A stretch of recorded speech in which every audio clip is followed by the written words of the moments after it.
Okay, welcome back. This week we are talking about world building again, and this time we have another guest with us. Some of you fans of the show might recognize Jason Scheier. He has been on the show last, I think, about 4 years ago.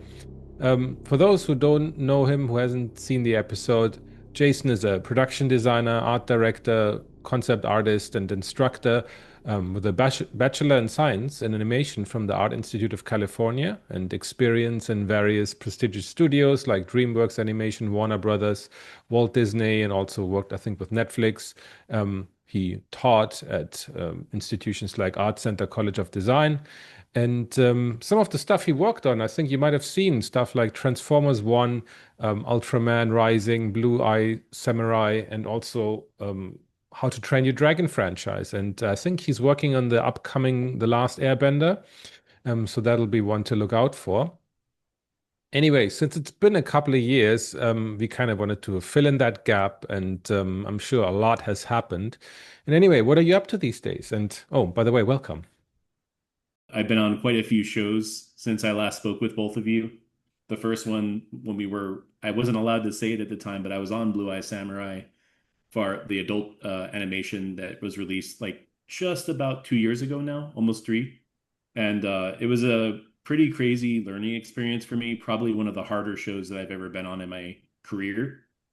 We had live action showrunners that came into animation space from live action. So they were learning animation for the first time. They were fish out of water. So in a way, as a production designer, I was teaching sort of a master class on how to evolve a story into a visual style like animation. And it also, of course, like everybody says, they want to do something that looks different from everybody else and stand out from all the noise that's in our industry currently. And I think as a passenger looking at it now, like from far away, it was a great opportunity for me because I got a chance to work with a lot of amazing different directors, people like Jane Wu and Alan Taylor and Alan Wan. These are all the people that helped do Mad Men and The Sopranos and wrote The Matrix. So it was really cool to kind of be on a mind hive of people that have that kind of thinking and a high level of train of thought and design sense that is from a live action perspective. And I hadn't had a lot of live action experience prior to that. I had done a few things here and there, like Snowpiercer. I did some stuff for the series for TNT for Patty Podesta, just a couple concept pieces here and there. Lots of theme park design for Universal and Walt Disney Imagineering. So real spaces that are being built. And that was all kind of happening in the background while I was doing production design on a show, was trying to like float all these different sort of career gestures and moves. And then since that, I went on Ultraman, and I actually was happy to take a break from leadership. I think when I last spoke with both of you guys, I told you about how crazy my day was. And it was like, something 60 to 80 hours a week worth of work. And I was like, I'm kind of at that point where I'm completely wiped out. Like I need to take a break. And being a visual development artist and just doing the art was actually like a breath of fresh air and kind of a dream come true. And I was getting a chance to work under Sunmin In and Marcos Mateo, who are two incredible animation designers, and learning from them. So every time Mhm. I jump out of the leadership role, I'm happy to be like a sponge again and put on that like teacher slash like mentor thinking cap and just absorb and osmosify as much information as possible from my leaders and my mentors. So that was a great opportunity there. After that, I got a call from Paramount, and they were just starting to talk to Josh Cooley, who was in the writing phases of Transformers 1, Mm. and Aaron Dem, who is a live action VFX suit producer, called me up and he said, "Hey Jay, I got this project for you. You should come and have a conversation with us." And this was like at the tail end of the pandemic, early 2021. And I came in, talked to them. It went really, really well, and I was hired on to production design on that. Apparently, there was another production designer that was on that project that was a live action production designer that was trying to do animation, and they couldn't use anything that that guy did. Like all of it sort of got bubbled off. And I was like, okay, I had to be sort of like a doctor and triage all the issues that were happening on that movie, like where, hey, we don't have character designs, we don't have world building, we don't have like the theories and the design senses for where this like film structure is going to go visually. And so I had to go from start from scratch and Mm. basically create a whole new team, hire on all the artists, do an art direction packet and a production design Bible for our vendor, which was going to end up being Industrial Light and Magic, which was also a vendor that hadn't done too many other animated movies. They had Rango many years ago. And then after Rango, they did Ultraman, which I was on, thankfully and fortunately. And then now they were doing Transformers 1, which was really cool. But you have people that are doing visual effects that are used to doing shot by shots and doing quick sprints and not thinking about a marathon. You know, when you're doing animation, it's like a big marathon. You can't sprint to the end of a marathon. You have to actually take your time and like ramp up to production and then get into post production. And then that's all the like finishing stuff like DI, digital intermediate, and retouching into post production tools. Like that's, I'm involved in all of that. So I got a chance to scale bit up with my team, get the team hired, figure out all the visual stuff there, and it was the most fun I've ever had in my career. Like Transformers 1 is, in my opinion, the best show I've ever been on. The people were amazing. The team we built behind us was incredible. And then working with ILM was a complete joy. So I Mm. couldn't have asked for a better scenario. And then following that, I just kind of took a break. I was like, you know what? I'm not in any hurry to get a job right away. I think it's kind of a good time for me to like actually hit the brakes and go on a vacation. So my wife and I took a trip to Hawaii, to Japan. We relaxed, we kind of unwinded a little bit. We got a chance to do some like thrill seeking and adventuring and doing all the things we've been wanting to do. And now we're at this juncture where I found another job. I got hit up by a few different companies. One of them was Netflix, one of them was Sony. And I was like, you know what? The Sony one seems really good right now. It seems correct to where I am in my life interval. It's a known franchise. I can't announce it just yet, but it's a known franchise. I will say that. And it's already an established world. So I'm just adding to the world. And it's a little bit more of like a cruise control situation versus trying to come up with something from scratch like Transformers 1 was. Mm. So even though it's still a very big challenge to do this movie, it's not as challenging as the other projects that I was on before, like Blue Eye Samurai and Transformers 1. Those were pretty heavy hitting projects. This one is definitely a heavy hitting project too. It just has a different alchemy to it and a different science and how we're going to construct the world and like move forward with it. But I can get into that when we get into the details of our talk. But that's kind of a short like synopsis of what's been going on with me for the last like few years, 5 years or so. Well, exciting. Sounds exciting to me. I Oh, mean, yeah, I mean, I love Blue Eye Samurai. Uh, I mean, thank you. I actually went and watched, I binge watched that thing. So yeah, That's awesome. um, yeah, it was a lot of fun. Um, but yeah, I mean, we got you back for to ask some pretty specific things about what world building actually means in this Yes. whole animation world, because that's not a place where I'm most familiar. Yeah. um, and I think you know we're there's we're trying to see if there's how much similarity there is across the different like a film and games and animation, and how Sure. much of it is specific to animation. So let's Jan, you have any you want to fire it off? Yeah, I was wondering actually, I mean, usually we first kind of ask, okay, like what's your idea of world building, right? And maybe you Yeah. can kind of give a quick rundown of what you kind of how you approach it and what you understand under it. But I'm very curious to hear as well, as you already mentioned that you had a very hands-on kind of case of the previous production designer on Transformers One being from film, and then maybe Yeah. you can kind of also highlight some of the some of the key differences that you think that maybe you encountered in terms of like a film approach versus like an animation approach. Sure. Yeah. I mean, first off, world building is a very broad statement Mm. nowadays. I think it can encompass a lot of different things. But for me, I always look at it like I have to take a deep breath saying this because it's like it's not a small task. It's actually a gargantuan task to design a world. And I think that for me, in the way I approach it is I do it in a way where I'm sort of emotional about it, but also very like strategic and analytical, a little bit scientific about it. And I care a lot about all the rich little layers that go into the creating the foundation for how the world stands on its pillars.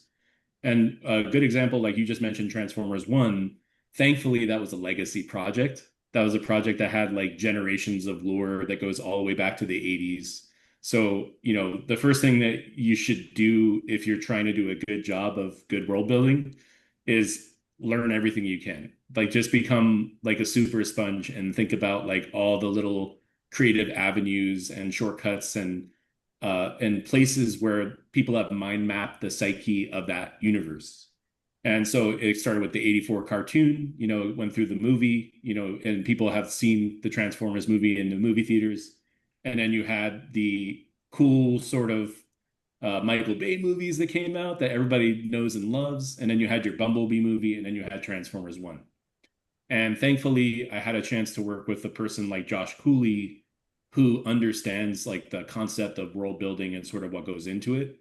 And this includes everything from currency to clothing. This is an animation world, but nothing is free. So it all needs to be designed, whether it's like a territorial boundary or like a tribal custom or materials, imports and exports, transportation, how things move around inside the space, and also defining an era of like technology. Like if it's a technological world, is it 1980s or is it super futuristic? Is it like 3070, Is it something where there's like sex and archetypes of sex happening within that space? Is there class systems that sort of start in that space that create a default and a sort of rift between societies? And then the list kind of goes on and on. But what I try to do when I first start is I go, what is the era of technology? What is the place of inspiration? So, for example, Cybertron is the place of inspiration in Transformers 1. And then what is the basic concept that I'm trying to show? So, in our film, these are cogless miners. These are miners that don't have transformation cogs that go into their chest so they can transform. So, we have Mhm. to design what they look like before they become transformers. So they're miners. Mm. They go into their planet and they excavate energon. And so you have to design their mines and like how they mine and what kind of tools that they use and what kind of technology limitations we have. Are they able to fly with like a jetpack or do they have vehicles that they can get on like a tractor and like move things around like, precious minerals and stones and ore? Or are they actually just excavating this energon? And in our movie, it was just the energon. So you need to know sort of where your invisible boundary boxes and your thresholds are so you can actually start to break and ask those rules during the creation of that process. And another thing I like to do is kind of mix in inspiration from all over the place. So like if for example, there's other movies that are out there, like everybody goes, hey, make it look like, this, or make it look like this, and move those two things together and make a baby. And that sort of seems to be uh, how people go about world building nowadays is they kind of remix ideas together with an era of technology and a place and the ecosystem of all that. Another thing I think about is enrich myself in my travels, and that's why we will like to Mm. go to places like Japan or to Hawaii, research and being able to experience things. And there's so much to be told in not just being in an echo chamber or in a small space where like your block or your city or even your state, get out of there. Like go look at how other people live and really understand how culturally enriching an experience like that is. And I think that it injects itself into your works.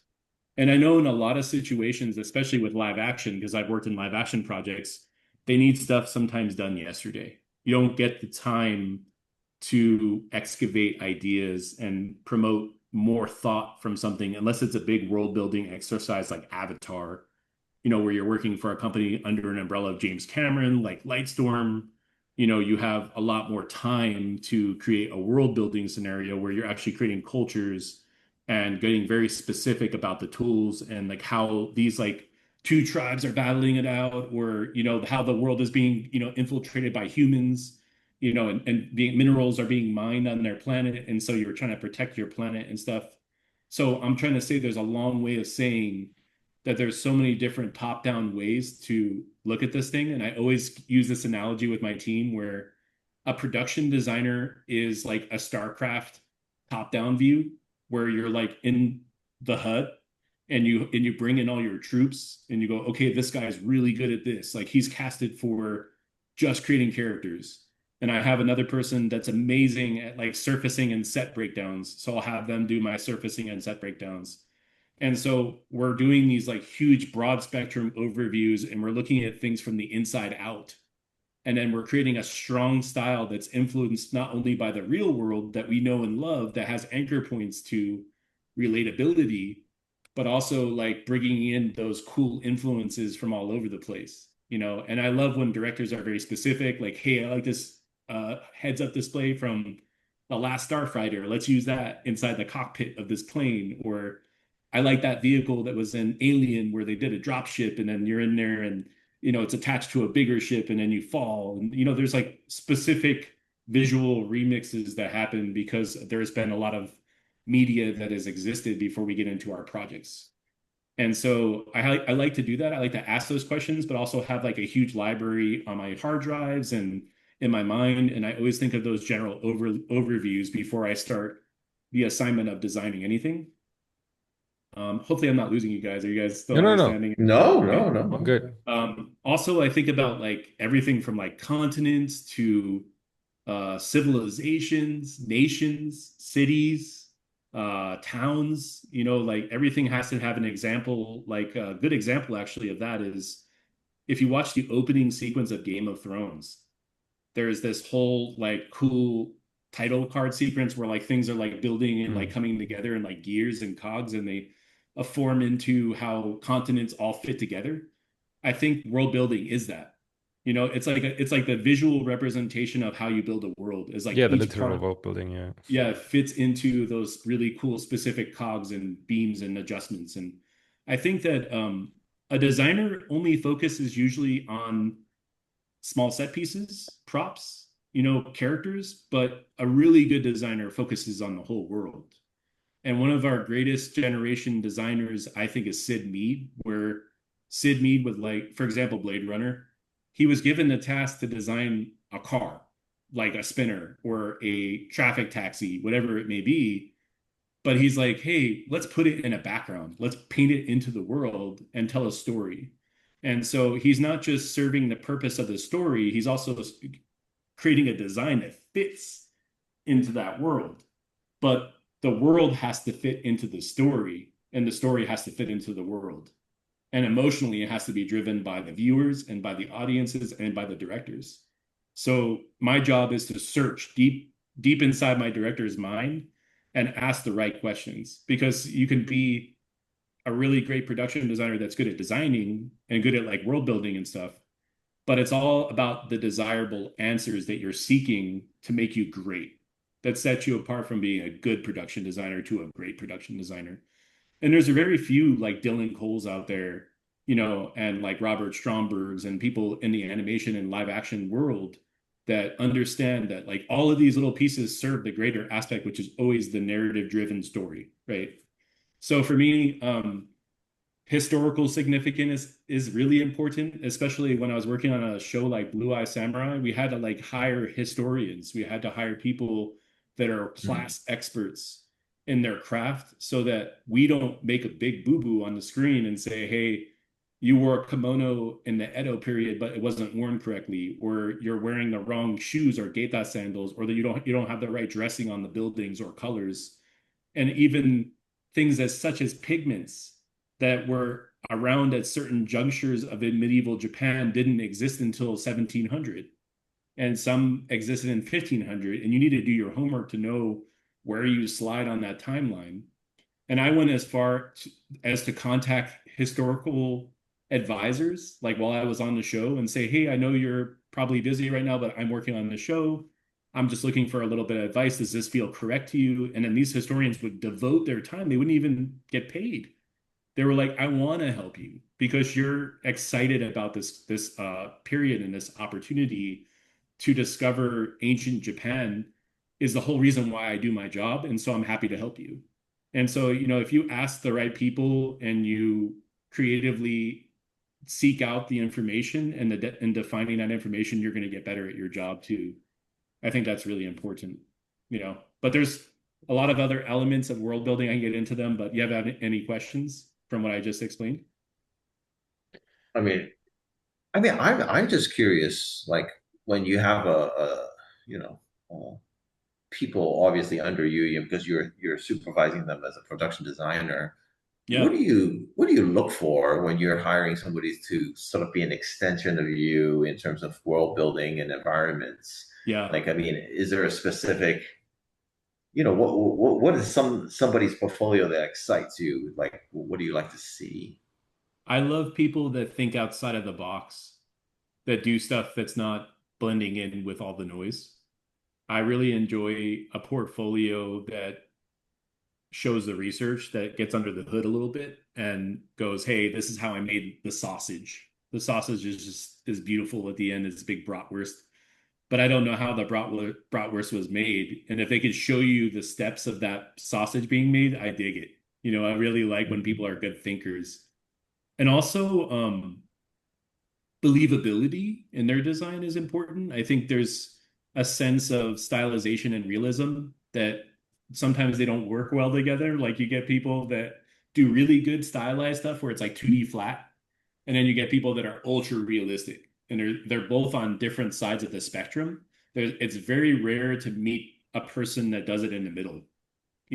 And for me, I feel like I live in both worlds a little bit with my own personal work, where I can get really animated and super stylized and like shape driven, but I can also take that realism and then bring both of those two worlds together so they exist on the same plane, and knowing where to like tip the threshold a little bit in both directions.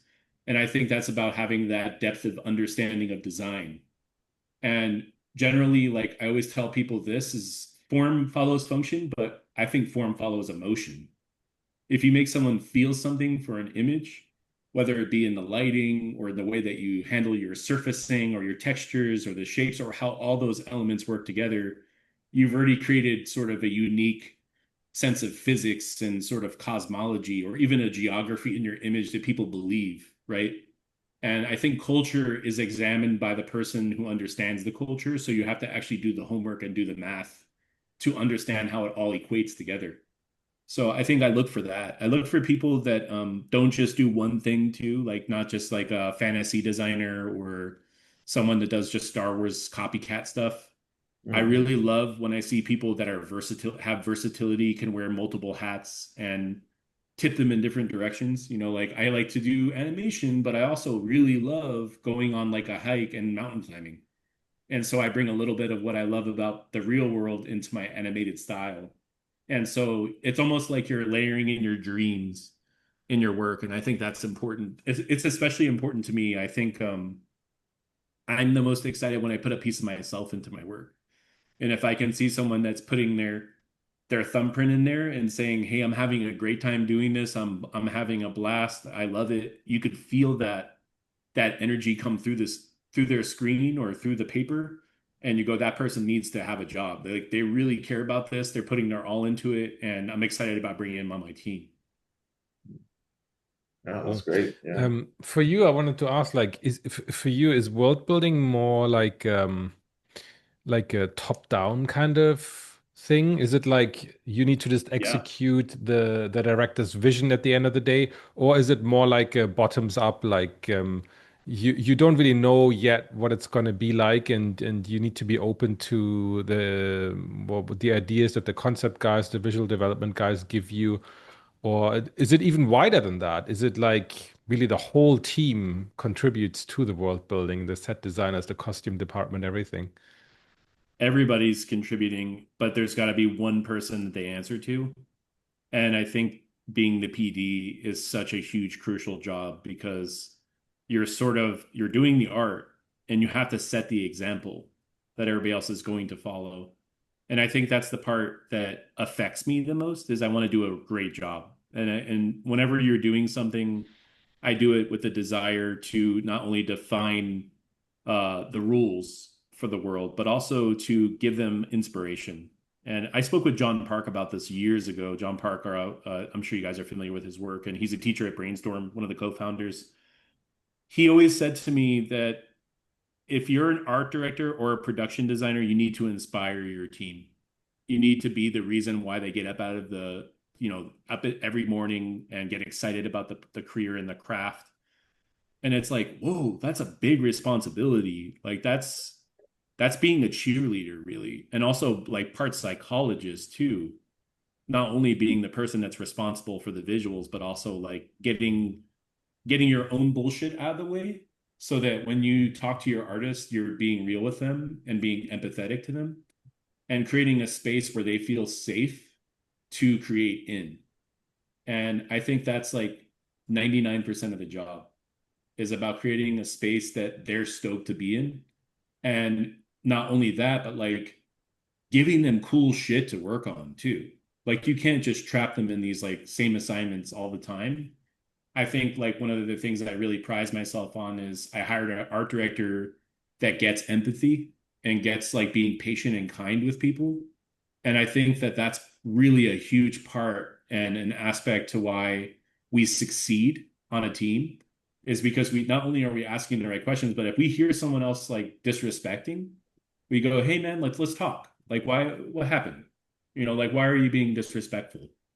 And just put it right on the table right away. And you don't let it kind of fester. I think there's like a bro culture Mm. that has evolved in animation and live action and games that unfortunately is a part of our demographic. And we try to weed that out fast, where there's like no egos on our teams.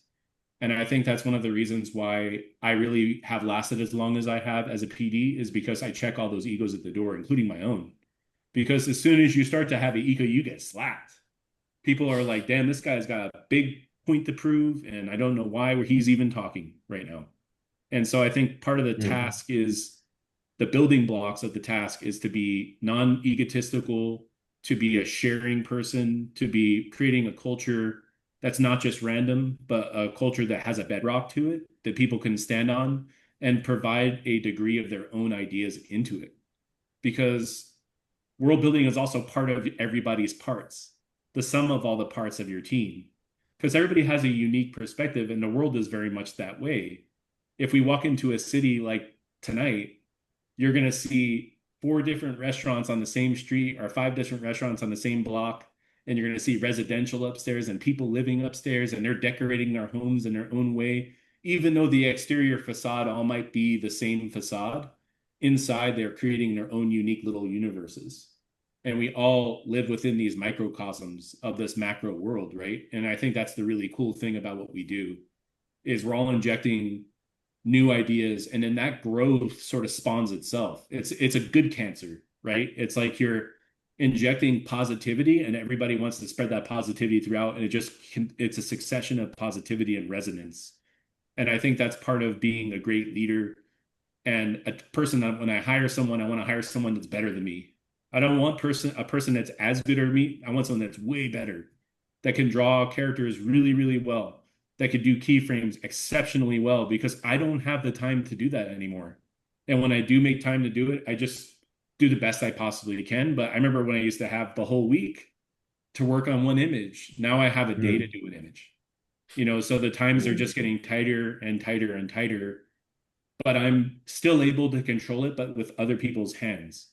So I'm still doing the art, but obviously not on the same level like I used to, where I used to get really specific and super nuanced about things. It takes time to get back that time back. You got to do it on the weekends and on the nights and stuff. Do you ever like?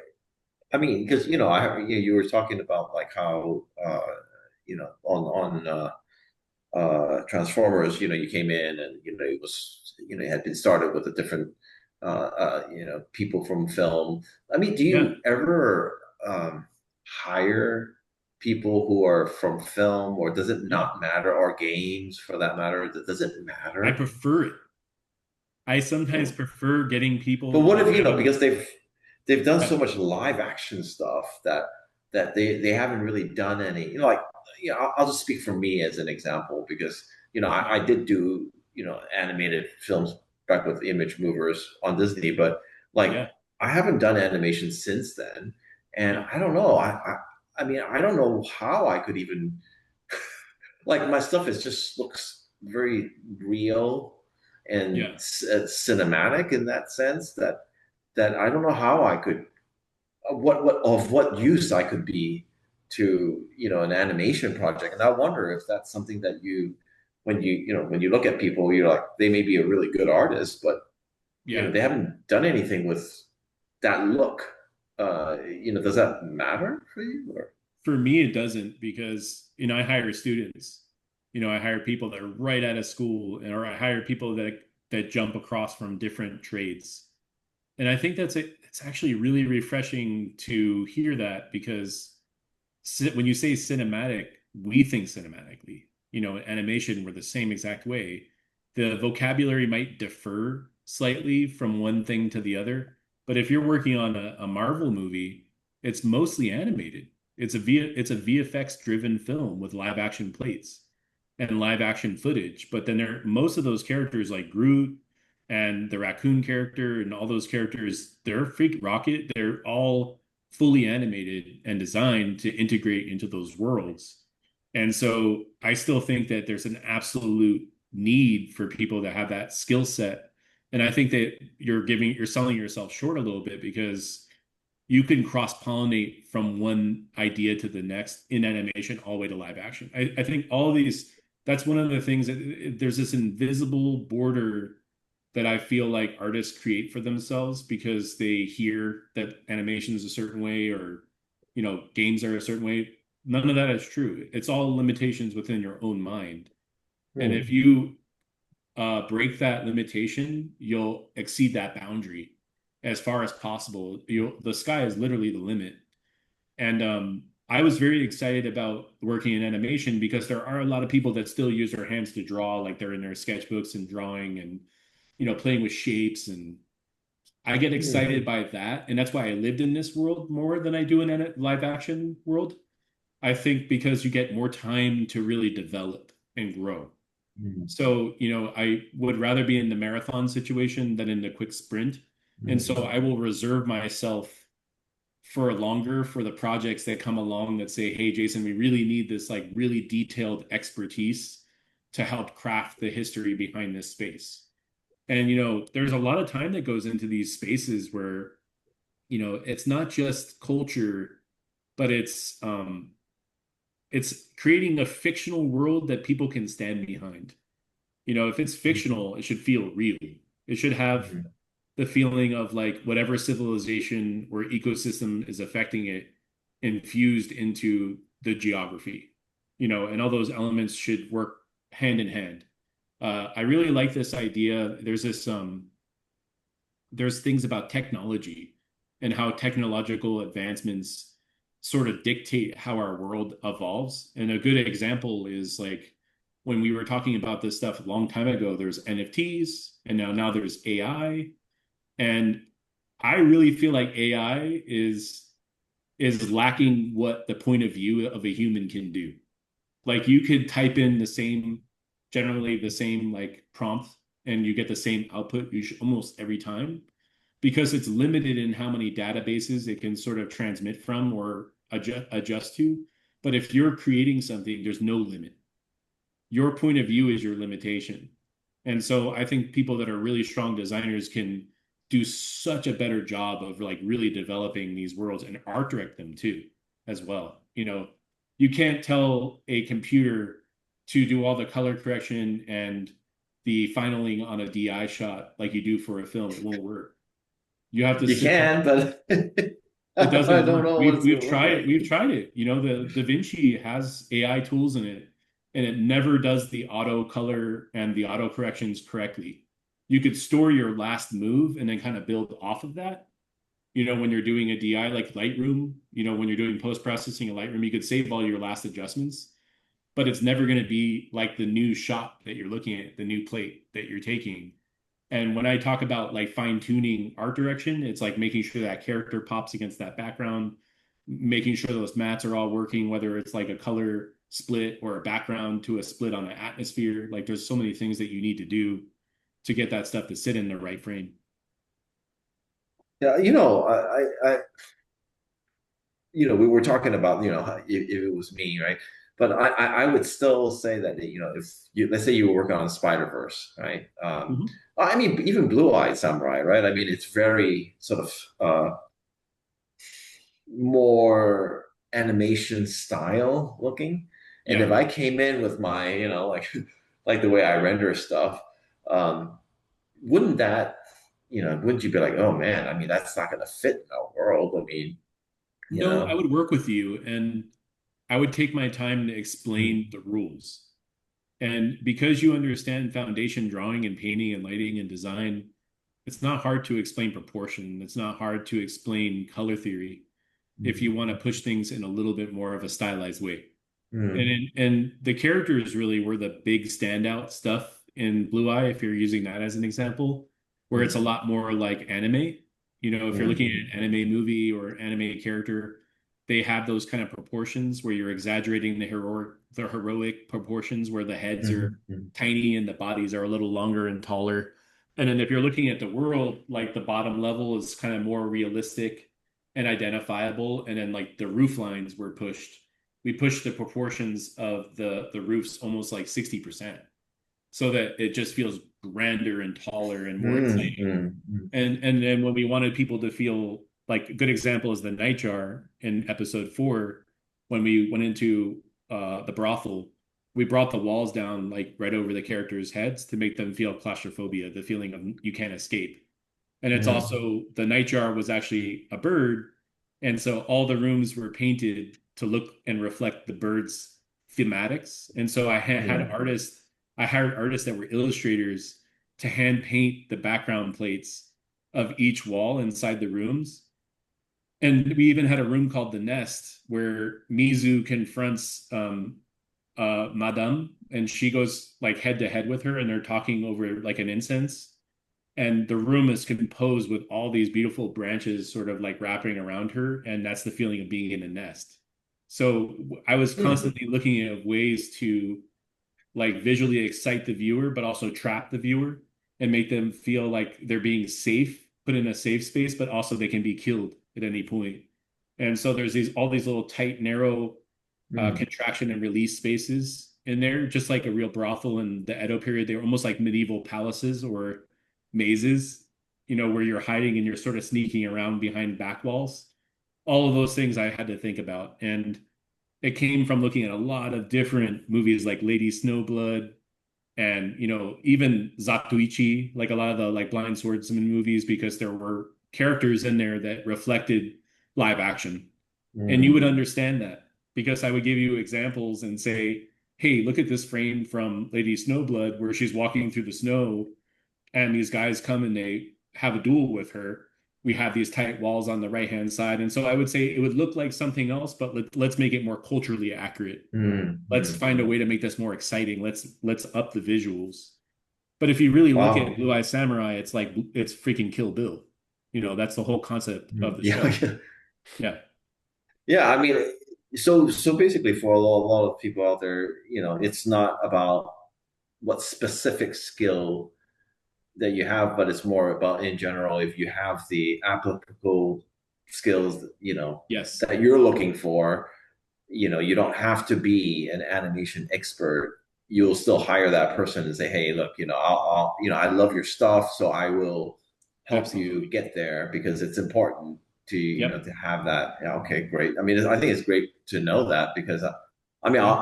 I'll be the first one to say that I literally have stayed away from animation because I felt like I can't do that style, so I don't even That's try.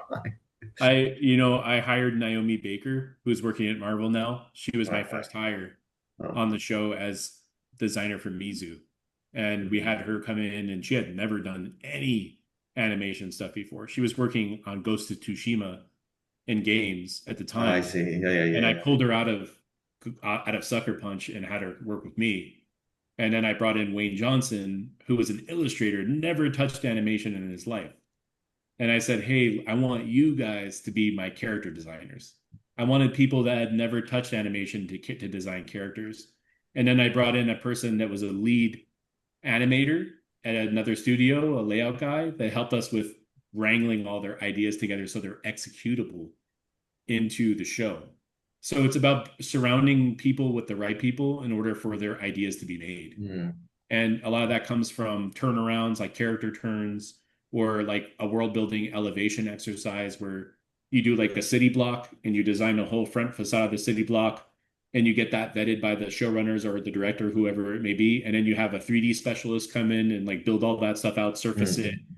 do all the previs models. We do previs and art all works hand in hand. We call it rough layout to final layout. So we do like a rough layout pass in art where it's like just we call it like rapid prototyping or like box modeling where you're doing mass modeling to figure out the volumes of the space. And a lot of people work in like tools like Blender and Maya, like stuff that you use for concept Mm. art for live action. Except what we do that's a little different is we make sure it gets to layout a little earlier. And then we sit with layout early and kind of pre-scout the sets, and we're looking at things through real lenses. So everything is brought into Unreal or it's brought into Maya. We put it in on real film backs, whether it's like a RFlex or whatever film back we need, Panavision, and we match what it looks like in real live action lensing. And a lot of the lensing that was done on Blue Eye Samurai, because we're talking about that, that was all done with real lenses. And then if you go over to other shows like Avatar, that stuff's all traditional like background layout, paint, ink and paint, like where you're doing a little bit of 3D, projection map it, and then the projection map's done on like boxes. And a lot of that stuff is done like 2.5D. So a lot of the shows are done that way nowadays, where it's like more of a camera projection trick or map painted trick. I'm working on a fully CG animated movie right now with some map painting on it, and then Transformers One was the same way. It's fully traditional Mm. 3D animation, but it has a 2.5D component in the map painting. Yeah, wow, that's very interesting. I mean, I mean, so, I mean, just to piggyback off this, what I was saying Yeah. about the positions, I also one of the reasons I asked because in film there is such a big difference because you were just talking about like how you're building out the sets, having the 2D to turnarounds and all that kind of stuff. Like I have to be completely honest with you, in film, that's like another person's job. Like I Yeah. never do that. I've never done that. Like, I mean, I think I Yeah. did on Spider-Man once, like I don't know, 10, 12 years ago. But I've never been asked to do that because we're in the union and there's another role called a set designer. So the Yeah. set designer takes what we, design and Right. they flesh it out with, real world, set heights and railing heights and all that kind of stuff. Sure. But I guess it leads to the question of I'm just used to making looking like a pretty looking image, Yeah. right? When does it become like that? To me, isn't really world building. That's No, just it's part of it. It's part of it. I think you're also like looking at it in a way where you may be thinking of it where you're smaller than you are, but you're actually like a pretty large piece of the larger picture, the bigger components. And you're thinking about all the same things I am. It's just you're on a smaller scale. You're not like looking at the entire world. You may be looking at a specific concept that fits into the world. So, even though you're doing one concept, you're thinking about how the world is alive and active. You're thinking about possibly conflict that may be happening, inside the space, whether there's an archetype of like an antagonist happening in there, or you're also thinking about how your thing that you're designing is affecting other things inside the space. You're thinking about subtext, right? Metaphors that you can inject into the singular image that can have smaller subtext to it that helps drive the image forward. Also mystery, not revealing it all. Maybe there's like a little way to hide a little thing, whether it be atmosphere or lighting, right? Or even storytelling, like how you're going to reveal the storytelling of that image. But also small details are actually, in my opinion, this is my opinion, are sometimes more important than the big details. And I'll tell you why. Because the small details end up in camera. The small details are the prop that ends up on the table that the main hero character picks up and looks at. It's the red pill and the blue pill. It's the chairs that they're sitting in that everybody's staring at. It's that cool car that everybody would love to drive. Tony Stark. Like, I remember the NSX, right? I remember that was the cool car that he drove in like the first one.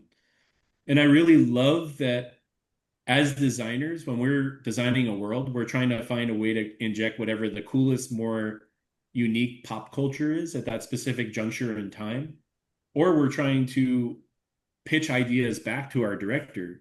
And we're very much responsible for remixing that culture together.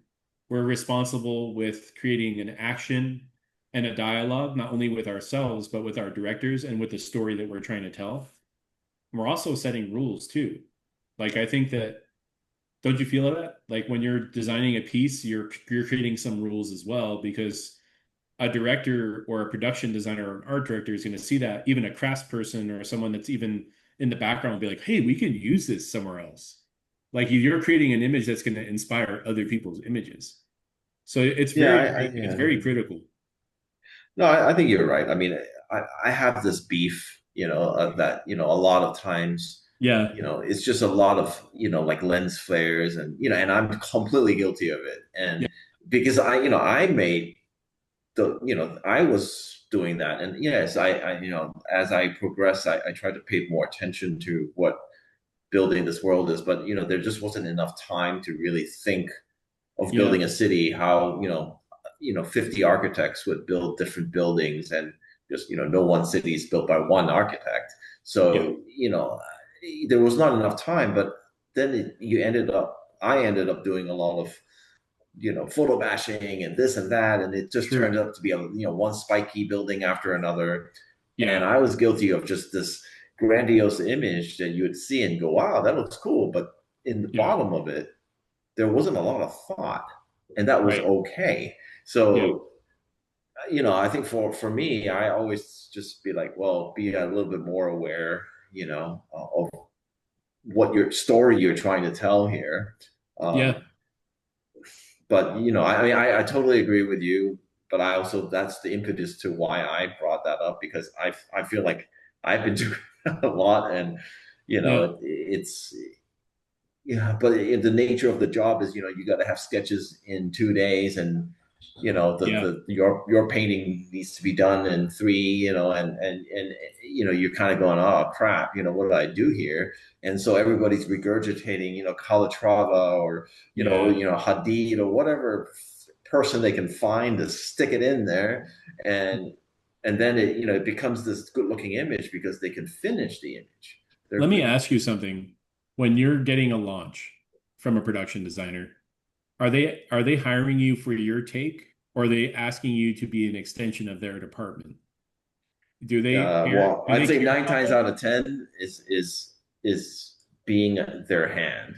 Um, Okay. So if you're their hand, are they giving you launch material? Are they giving you like a packet of like various references for you to follow? Like, whether it Pretty be much, Hadid or yeah, Calatrava? yeah, yeah. Okay. And then but now you're just this finisher, right? Okay, I'm going to put this Calatrava and Hadid, mix, and then Mash. Yeah. all of a sudden, put some cool lighting, Yeah. atmosphere, and now you're a world builder. But not really, because I didn't build Yeah. anything. I didn't really think about anything. I mean, I don't know, Jan. Do you have you run into that? Huh? Yeah, I think as artists we're always stuck between those between those thoughts, and yeah, But I I, mean, it I, sounds like in I animation you have more time, we and do, it's and I've worked in other scenarios where I didn't, where I was given, a weekend, where I was given 2 days to do pieces. But I'll tell you something, I negotiate hard. If they want something great, I go, okay, you're gonna get the bath salt version of this, when you can have the big foaming, beautiful bubble bath with all the smelly salts and everything, like, or you're gonna just get the quick, like, the bath water. Like, I really want to give them the best pieces possible, but you have to negotiate for it. And I do it in a way where I'm very professional and respectful about it, but I also say, hey, if we really want to advance the visual language in this film or in this project, can you just give me a couple more days for research? And I negotiate it. And I go, okay, this is going to be part of my payment, but you get to keep these beautiful pages that I create and craft for your own project, and you can use them for pitching to other people, whether it be the master craftsmen that are going to come in and build these sets, or someone that's going to come in and engineer this thing. They're going to understand the visual language that's going to be engineered into it. And having Hmm. worked with companies like Imagineering, the great thing about that title, imagination and engineering, you have two different crafts that are cross-pollinated into the same wavelength. So you have people that are using their imaginations to craft these beautiful spaces, but they have an engineering side that not they don't have engineering degrees. They work with engineers in order for their ideas to be executed. And they're executed at the highest level because of repeat usage. Whether you're in a ride queue or you're on a ride, that stuff has to hold up over time. You can't just like let the ride break down like Expedition Everest where the Yeti's not worked in like 20 years. You want to have a ride where it's going to continue to, you can run through the Matterhorn and still see that Yeti growling at you every single time you go through, Hmm. and also make people wonder about the place that they're at. And I always thought that Joe Rohde did a really great job of that with like working on Everest, where he went to Tibet. He was afforded that luxury from Imagineering to go on those field trips. And some of those amazing movies like How to Train Your Dragon and Kung Fu Panda, like those films are great because they did research trips. They went to China, they went to the Yunnan province, they went to Lijiang, and they like went to Western China and spent time there for weeks and took pictures, learned about the culture, did drawings while they were there. That stuff's so important. It's super critical. And you're going to get a better output from your team if you afford them the luxury to do those things. And in some live action worlds, they do that. Like a good example is Dune, like Denis Villeneuve's team. They all went to the desert and they stayed there and they didn't leave. And they all took pictures and sat in the sand and camped out under the stars. And there's a reason why those films felt the way that they did, because they got B-roll on their trips and they saw things that you wouldn't see if you just did it in a vacuum in your home over the computer. So it's necessary to build in the time and the technology in order for your craft and your skill to be stronger. And people are everybody's looking for a shortcut nowadays. Everybody's looking for, hey, AI can do this. I could just type this prompt into Midjourney, or I can type this prompt into Stable Diffusion and get what I need. But that's not true. You have to experience it.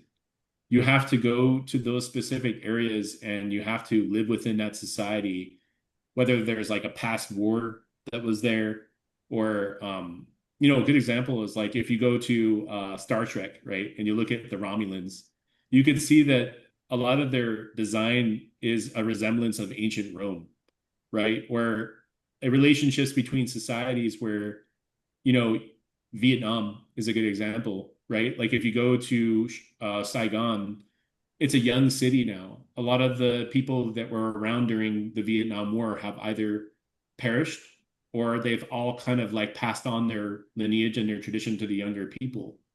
And so those kind of cities are reflections of the past, but there's so many new people in there. And so you have this beautiful layer cake of old city and new city happening in the exact same place. And that's one of the reasons why I really love designing. In a lot of ways, when you say photo bashing, it's not any really different than what a city block looks like. There's a lot of photo bashing that's actually going on there, whether it being a facade of, like if there's on the bottom layer is like an Indian restaurant, and on the top you have a modern residential. That's kind of like a photo bash right there. It's two different cultures that are clashing against each other in a certain way that create a new thing. So, there could be cool ideas born out of it, but obviously when you're rushing something, you don't have the time to add that finesse.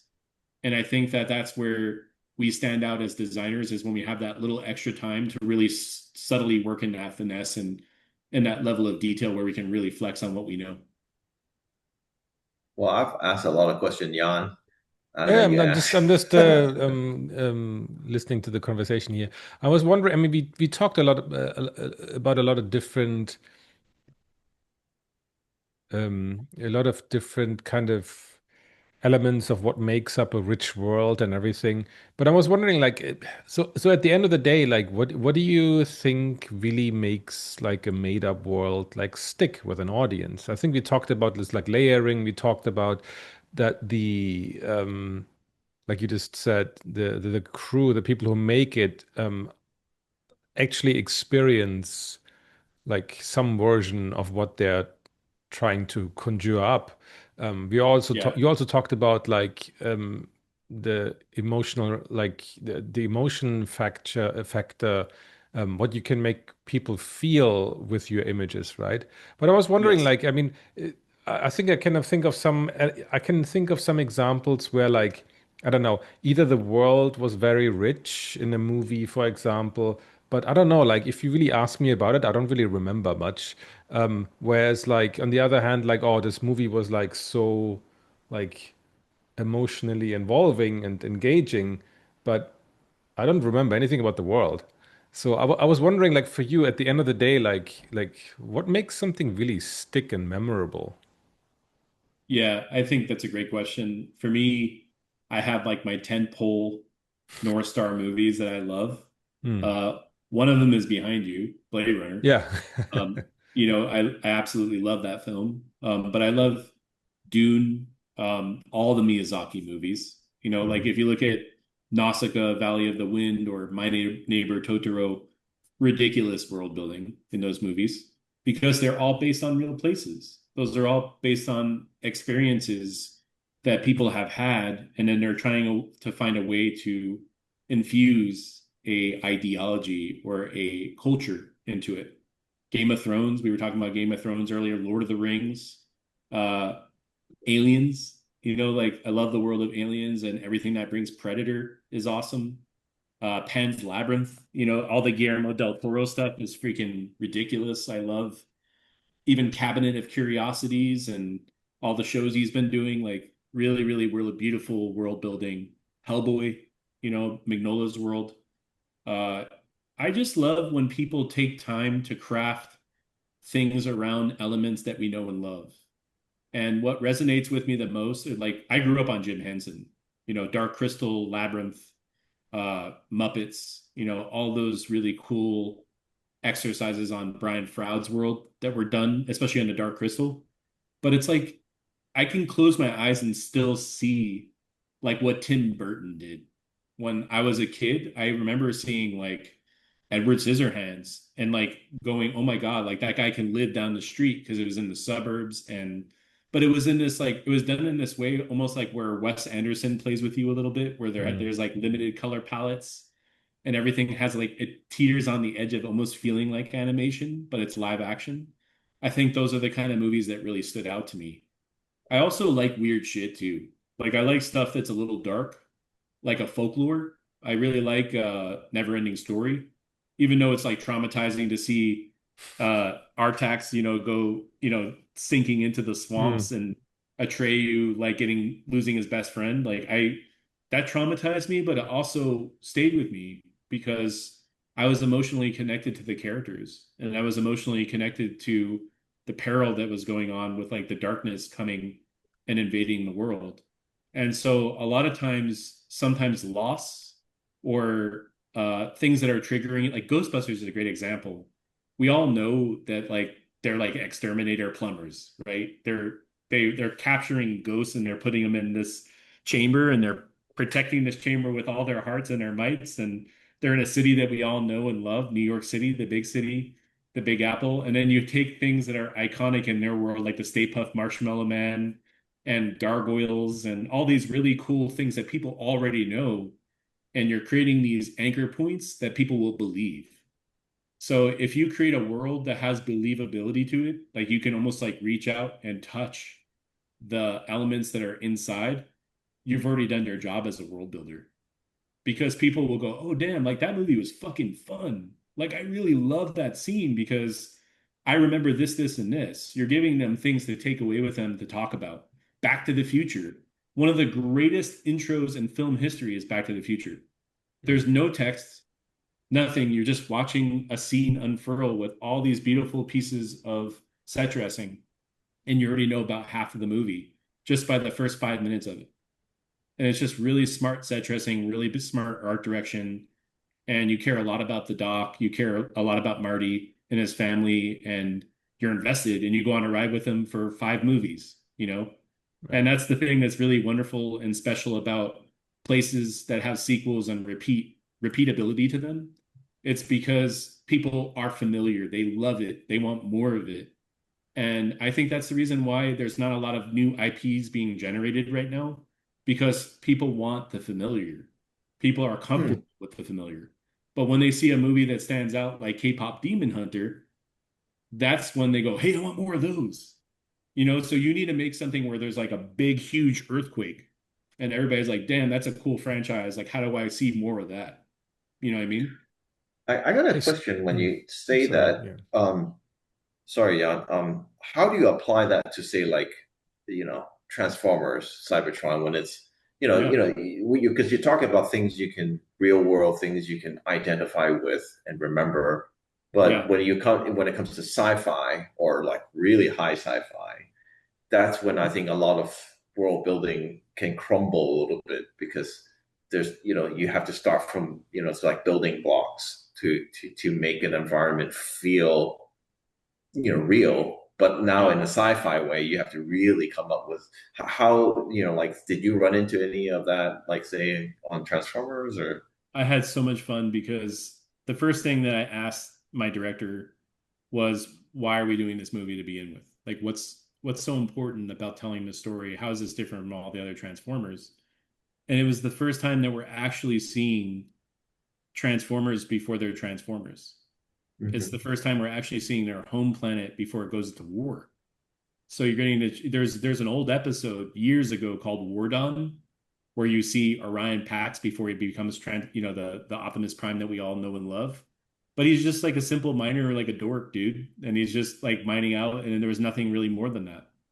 And this is our chance to tell a great story. This is our chance to show you who Primus is. Primus is the planet. He's Cybertron, and he's their god. And so the way I started it was I started it from him. Okay, like what is the big world? So it's Primus, and at the center of the planet is the core, and that's pure energon, that's pure energy, that's pure Primus, right? And in order for us to get there, we needed the well. And the well of all sparks is like the origin point. I call that the sort of like center point of the world. And everything else kind of grew out from that specific juncture point. So it's like my northeast, southwest compass. And then Icon City is the only city on Cybertron. There's no other cities on Cybertron. So that made it easy because I go, okay, here's this huge city. I did all the research on the world's lore and sort of like preordained stuff by Hasbro and like these Bibles. And they always talked about the Icon City being underground, that it was inside this like mantle. So I was like, what can we do that's interesting with this mantle? Let's make the buildings like stalactites. Because if the buildings are just coming from the bottom horizon line, that's not going to be interesting. Let's look at it in a different way where we're flipping it on its head. These transformers can fly and they can go up to a higher area underneath this mantle crust. So you're using this like geographical landscape visual cue of stalactites and stalactites, but they're actually architecture that are embedded into the shapes. And all the inspiration came from a few different things. And we were talking about remixing.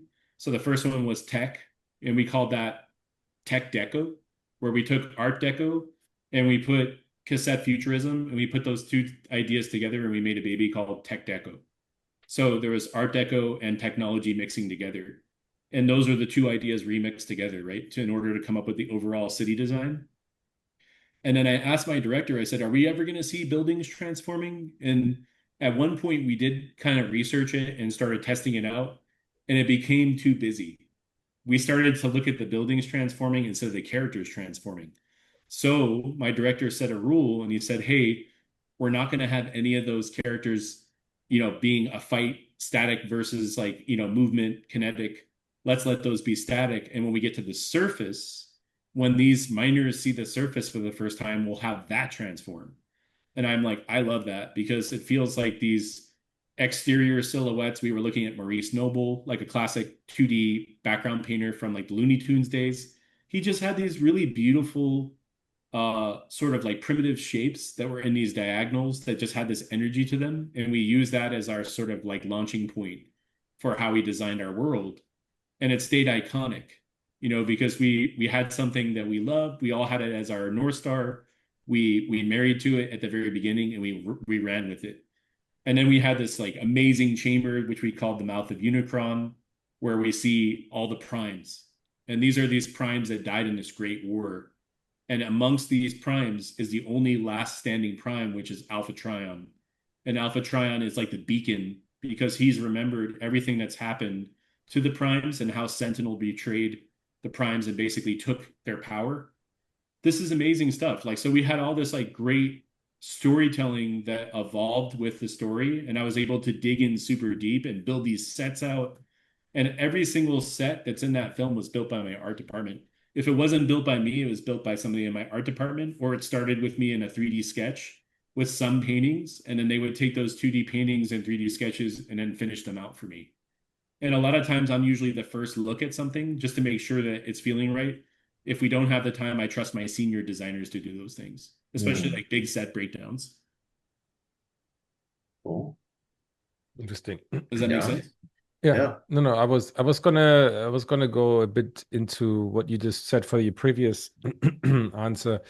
Um, in terms of what audiences want at the moment, like right now, and I found it interesting that you said like, oh, audiences want something familiar, and I mean, purely speaking about myself, like I want to see something new. Like it's Yeah. interesting that like a lot of what we talk about is the stuff we grew up with, like whether it's like Blade Runner or like Back to the Future, and um, which I actually recently watched with my kids, and I have to agree, the opening sequence of the first movie is so amazing because you know exactly like what kind of person Doc and Marty are without even Yep. seeing the actors. Without even Exactly. seeing any actor, you know exactly who you're going to deal with, which is so amazing. Anyway, um, but yeah, we're talking a lot about movies from the 80s, Aliens, Predator, Blade Runner, whatever, right? Ghostbusters, right? Like, yeah, fantastic examples of world building, right? But I'm just wondering, like, uh, compared to what we have today, and I mean, it's a very subjective thing, me saying like, oh, like everything these days is pretty boring and derivative, right? But I don't know, do you think anything has evolved, like not evolved or devolved from how world building was approached back then to how it is being approached now? Like, I mean, we talked about the like, oh, nobody has time anymore to really spend like crafting something worth like their time, right? Like, oh, you have a day for this, you have 2 days for that, when these tasks usually really should take weeks or months, right? But I mean, Yeah. is there anything else you feel like that has massively shifted over the last like since you started working like 25 years ago? Yeah. I think it's changed a lot. I think a lot of it is what the audiences are craving, what the directors, the stories that the directors and the screenwriters want to tell. I think we're still in an amazing time. I think there's still a renaissance happening. I did bring up more modern movies like Guillermo del Toro's Mm, yeah. projects. I think are incredible. One of my favorite storytellers right now is Guillermo, and I just love like how he's taking a former IP that we all kind of love, Frankenstein's his next Mm, movie, and he's going to put his thumbprint on it. And I'm really excited to see what his take on that franchise is, and I really loved like all the stuff that I'm seeing. Like Nosferatu was really great. Like mm, Robert Eggers is an incredible director and storyteller and world builder. He's doing something a little different than what the former directors were doing. Like if you look at Dracula, I really like Bram Stoker's Dracula and what Francis Ford Coppola did with it. It still hits hard with me, but there was something a little grittier about Nosferatu that just felt a little bit more connected and a bit more visceral. Like it was tighter in the sense that you're almost traveling with him on that journey and experiencing those things for the first time. I felt less connected to the characters from the Francis Ford Coppola movie. I was like, oh, these are good characters. I really enjoy this film. It's a great horror film, but it almost felt comedic at times, whereas Nosferatu was horrifying. Like it was like you just didn't know what was around the darkness at every corner. And I think that you could do that with the way that you layer the visuals. It's the way you layer in the architecture, the emotionality of the experience. And I think Guillermo does a really great job of that, especially like in the film Pan's Labyrinth, Devil's Backbone, Chronos. Like all those films for me are the ones I always look back at and go, damn, those are really amazing films. And I look at a lot of horror films too, and there's a lot of unique horror out there. And the Mm. reason why I bring up horror is because they're not afraid to take risks. They do things that are outside the boundary boxes of our imaginations in a way where they're like playing with our psyche. And they're doing all these really unique experimental things with lighting and the way that they play around with staging of shots and cinematography that leave you on the edge of your seat, really excited to like explore and like want more. I think Insidious and The Conjuring and all those films, Hereditary is really great. Mm. There's this one called Talk to Me that I watched recently Oh where they yeah, kind of that's great. they did a really good job of like flipping the idea of like almost being possessed as like a drug. And I've never seen a film do that where you're touching, like this like sculpted hand and then you're possessed for a second and you see this ghost that's possessing you and then you get high off of it. And I thought that was like such a unique take visually.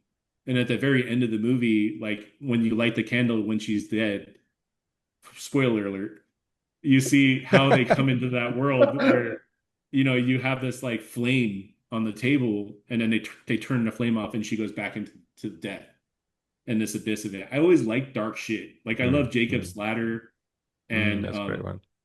films that are just really strange. I love supernatural stuff, and I think if I see something, even if it has like one supernatural scene in a film, I already like the movie a lot more.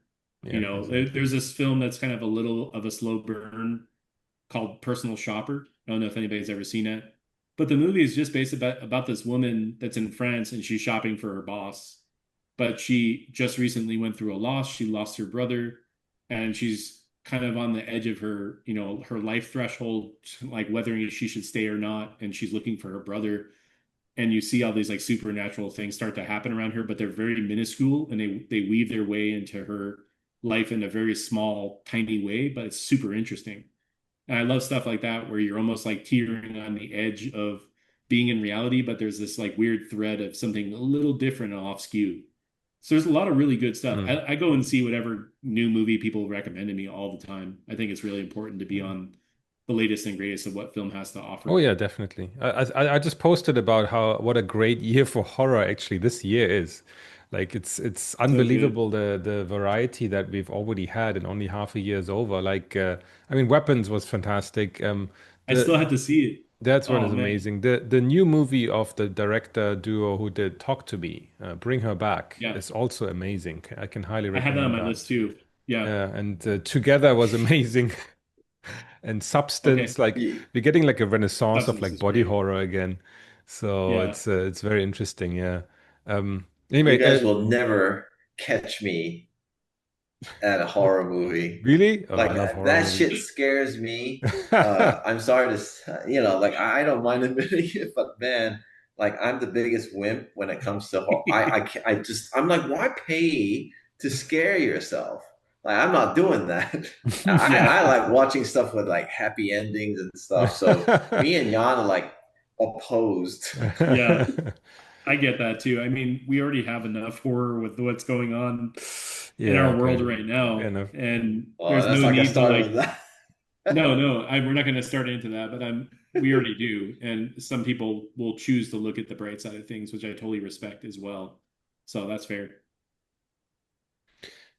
Emmanuel, do you have any more questions? No, I mean, I love the conversation. I love, just where it went. It's very fluid, and Yeah. we just have a really good idea from Jason about what this is all about. And I'm good. I'm Yeah. looking at my questions, pretty much asked all of it. So, do Yes, I you think have anything, Jan, that you want to? no, we pretty much went through all the questions and we didn't even have to outright ask them. I think we got around to everything we wanted to talk about very naturally. So anyway, well, thanks so much, Jason, for coming on the show again and sharing Of all this course. amazing information with us. Yeah, man. Thank you Hope you guys. good luck with your future projects and hopefully we'll get you on for another talk soon.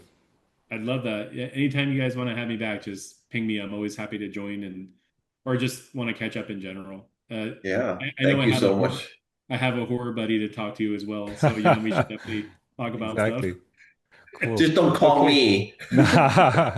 We'll talk about Great. other things. We'll talk about cars or something. Yeah. Exactly. Cool. Well, great. Thank you so much. And to Great. our audience, thank you for tuning in again. And see you guys in the next episode.